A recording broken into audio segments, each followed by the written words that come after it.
साथियों, जय श्री राम। आशा है आप सभी लोग सपरिवार अपने अपने घरों में सुरक्षित होंगे, स्वस्थ होंगे। मित्रों, ये जो वायरस का कहर पूरी दुनिया में बरपा हुआ है, ये किसी एक देश की साजिश का एक हिस्सा है या कुछ और है। इसमें विरोधाभास हो सकता है, लेकिन सच्चाई ये है कि ये वायरस पूरी दुनिया में वैश्विक महामारी के रूप में अवश्य पांव पसार चुका है और हम सभी धरा निवासी इस वायरस से न सिर्फ प्रताड़ित हैं, वरन हम सभी कहीं ना कहीं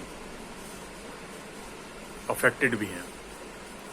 हमारा आर्थिक, मानसिक, शारीरिक और एक सामाजिक जो जीवन हुआ करता था वो तहस नहस हो चुका है। लेकिन हमें लगता है कि इस महामारी के जिम्मेदार हम इंसान ही हैं, क्योंकि 84 लाख योनियों में जो जीवों की संरचना ईश्वर ने की, उसमें आज देखिए आप कि हमने अपने आप को सर्वश्रेष्ठ बताकर सदैव ही 83,99,999 प्रजातियों को दिक्कत में डाला, मुश्किल में डाला और अपने कथित विकास रूपी मॉडल के चलते हमने अपना ये जो कठिन समय है वो स्वयं तय किया है। आप एक चीज सोचिए कि एक बार मान लिया जाए कि ये वायरस जो है किसी एक देश की साजिश है, लेकिन अब तक हम मजाक उड़ाते थे कि उस देश की जो भी चीज़ हिंदुस्तान में आती है वो अधिक टिकाऊ नहीं होती है। लेकिन ये वायरस ऐसा है जो पूरी दुनिया में ऐसा टिका हुआ है कि लाखों करोड़ों लोगों को इसने अपना सर्वस्व छिन जाने का एक जो दर्द दिया है, उसकी भरपाई बरसों बरस, दशकों और शताब्दियों में नहीं हो सकती। परिवार के परिवार तहस नहस हो रहे हैं और ऐसी आपदा में इंसान की जो स्वार्थ लोलुपता है वो अभी भी इतनी जागी हुई है कि वो देख रहा है कि लोग खाली हाथ जा रहे हैं। पूरी दुनिया में लाखों लोग खाली हाथ जा चुके हैं इस महामारी से। वैसे भी इंसान खाली हाथ ही जाता है, लेकिन फिर भी स्वार्थ लोलुपता में अपनी जेबें और अपने घर भरने में लोग लगे हुए हैं। ये वायरस निकला तो था हजारों किलोमीटर दूर एक देश से और इसे फैलाया गया पूरी दुनिया में एक खुराफात के तहत। ये अनेक देशों की यात्राएं करता हुआ जब भारत आया तो फिर ये हुआ कि अरे ये वायरस भारत में आ गया है। भारत में आने के बाद में ये भारतीय राज्यों में फैलना शुरू हुआ और हमारे शहर और हमारे राज्य जहां हम निवास करते हैं वहां एक साथ इसने प्रवेश किया और वो प्रवेश था 20 मार्च को। हिंदुस्तान में शायद पहला केस 30 जनवरी को आया था और हमारे राज्य तक और हमारे शहर तक पहुंचने में इसको 20 मार्च तक का समय लेना पड़ा।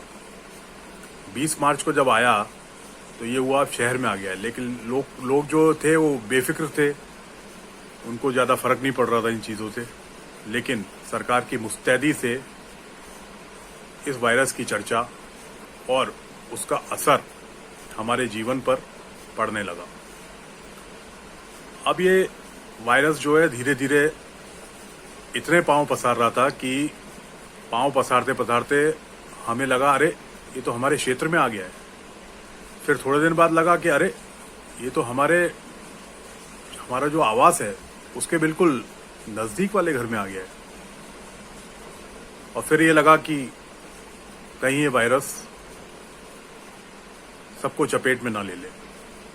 कईयों को इसने चपेट में लिया और अंततः एक दिन आभास हुआ कि कुछ स्वास्थ्य खराब है। हालांकि लक्षण कोई नए नहीं थे, साल में हर साल मौसमी बीमारी के तौर पर सर्दी खांसी जुकाम सभी को होता है और लोग छोटी मोटी दवाइयां लेकर अपना ये इलाज कर भी लेते हैं। लेकिन इस बार जो सर्दी जुकाम बुखार हुआ उससे लगा कि ये वायरस जो है वो अब हमारे शरीर में प्रवेश कर चुका है। जब टेस्ट कराया तो डिटेक्ट भी हुआ और ये लगा कि हजारों किलोमीटर की यात्रा करके ये वायरस अब हमारे अंदर भी है। और ये जो वायरस था इसका प्रभाव जो हो रहा था वो शारीरिक नहीं हो रहा था, सिर्फ मानसिक भी हो रहा था। लोग भी बड़े अचंभित थे कि बोले अरे आपको भी हो गया, अच्छा बच्चों को भी हो गया, संभल के रहना, बहुत खतरनाक है। ऑक्सीजन लेवल चेक करते रहना, लोगों को सांस लेने में तकलीफ हो रही है। और उसी दौरान हमारा जो ये कथित चौथा स्तंभ है मीडिया, ये अपना एजेंडा न्यूज चला चलाकर अफवाहें फैला रहा था कि हॉस्पिटल्स में जगह नहीं है, ऑक्सीजन की कमी है, रेमडेसिविर या किसी अन्य इंजेक्शन या दवाइयों की किल्लत है। और इस दौर में हमने उस वायरस से लड़ाई की। साथियों, इसको हल्के में बिल्कुल ना लें, ये बहुत घातक बीमारी है। ये आपका मनोबल तोड़ देगी, ये ऐसी घातक बीमारी है। सोचिए कि जिसने जीवन में अपना मनोबल कभी नहीं टूटने दिया, उस व्यक्ति का भी ये मनोबल तोड़ सकती है। तो आम लोग जो छोटी छोटी बातों में अपना मनोबल तोड़ लेते हैं, उनका ये क्या हाल करेगी।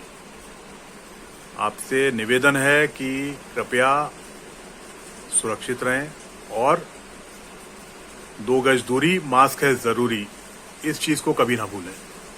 बाहर जाना है, बिल्कुल जाना है, जाइए, संभल कर जाइए, डरिए मत, भयभीत मत होइए, लेकिन सावधान जरूर रहिए।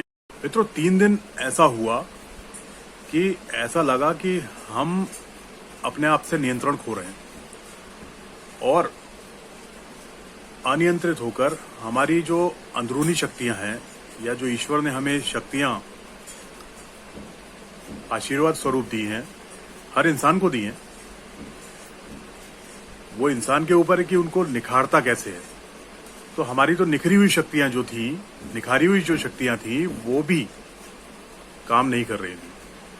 3 दिन ये लगा कि कुछ भी अनहोनी घटित हो सकती है। लेकिन फिर राम जी का जो अनुसरण, राम जी की भक्ति का जो अनुसरण हमने किया, उससे एक विश्वास पुनः लौटा और अंततः हाल फिलहाल तो ऐसा लगता है कि कोरोना वायरस से एक जो जंग है वो हमने जीत ली है। लेकिन मित्रों, अभी भी खतरा टला नहीं है और जिस प्रकार से लोग व्यवहार कर रहे हैं, सामाजिक अपने ढांचे में जिस तरह से लोग व्यवहार कर रहे हैं, वो बहुत खतरनाक है।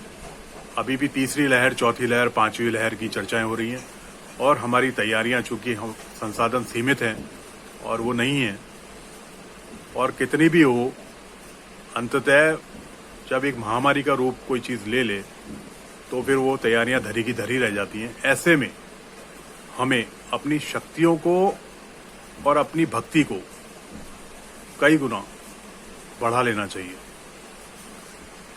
मुझे उम्मीद है कि आप सभी लोग इस वायरस और इस घातक बीमारी को मजाक में बिल्कुल नहीं लेंगे और जीवन में कुछ अनहोनी ना हो, इसके लिए अपने आप को, अपने परिवार को, अपने दोस्तों को, अपने साथियों को, अपने रिश्तेदारों को तैयार करेंगे और साथ में उनको हिदायत देते रहेंगे। अपने आप पर विश्वास रखें, ईश्वर पर भरोसा रखें। निसंदेह ये वायरस जो है वो अदृश्य है, बहरूपिया है, लेकिन ईश्वर भी तो अदृश्य हैं। उन्हें भी तो हम विभिन्न रूपों में मानते और पहचानते हैं।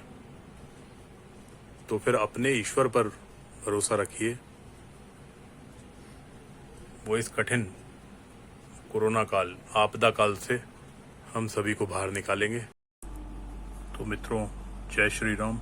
यदि आपको वीडियो पसंद आए तो लाइक करें, शेयर करें और सब्सक्राइब भी करें। Thank you so much.